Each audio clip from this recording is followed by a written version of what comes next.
মাধ্যমিকের সমস্ত বন্ধুরা দেখো, তোমাদের এমসিকিউ প্রশ্নের উত্তর আপলোড করে দেওয়া হয়েছে এবং তোমাদের এখন দেওয়া হচ্ছে এসিকিউ প্রশ্নের উত্তর।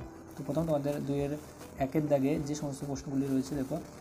2-1 এ তপন মামার বাড়িতে এখানে এসেছিল ছোট মাসের বিয়ে উপলক্ষে।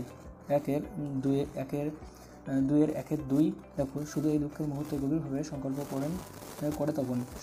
সংকল্পটি কি? যদি কখনো লেখা ছাপাতে দেয় তো তপন নিজে গিয়ে দেবে, নিজের হাতের কাঁচা লেখা ছাপা হয় না হয় হোক।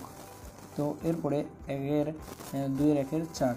তো দেখো, আর যাই হোক, যাকে খুঁজছেন তার কালচারের কথাটা একবার ভেবে দেখুন। তো কার খোঁজ করা হচ্ছিল? দেখো, পলিটিক্যাল সাসপেক্ট সব্যসাচী মল্লিকের। এরপরে 2-1-4 দেখো, মাস্টারমশাই একটুকুও রাগ করেননি, বরং একটুকু তারিফই করলেন। তারিফ করার কারণ কি? হরিদার পুলিশের সাজটা মাস্টারমশাই বুঝতে পারেনি, তাই তিনি প্রশংসা করে দিলে তার বহুরূপী সাজে। এরপরে 2-1-5 অ্যান্সার হচ্ছে দেখো, কিন্তু এই ধরনের কাজ হরিদার জীবনের পছন্দই নয়। তো কী ধরনের কাজ হরিদার অপছন্দ? দেখো, একঘেয়েমি সময় বেঁধে চলা কাজ। এরপরে 2-2 অ্যান্সার, যে কোনো 4টি প্রশ্নের উত্তর দাও।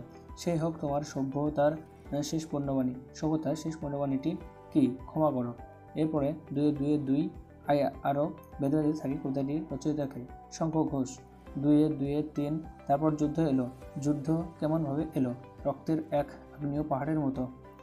এরপরে দেখো, 2-4 এবার মহানিশার শেষে কে আসবে উষা। তারপরে 2-5 দেখো, এ কলঙ্ক পিত ঘুচিবে জগতে বক্তা কোন কলঙ্কের কথা বলেছেন? মেঘনাদ থাকতে তার বাবা অর্থাৎ রাবণ যুদ্ধে যাবে, এই কলঙ্কের কথা বলা হয়েছে।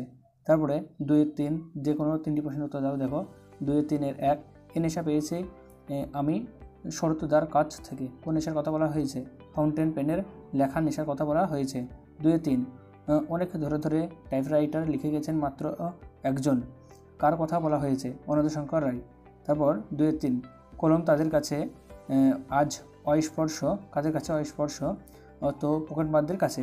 তো 2-3-4 সোনার দোয়াত কলম যে সত্যিই হতো, বক্তা সোনার দোয়াত কলমের কথা কিভাবে জেনেছিল? শুভ ঠাকুরের কাছ থেকে জেনেছিল।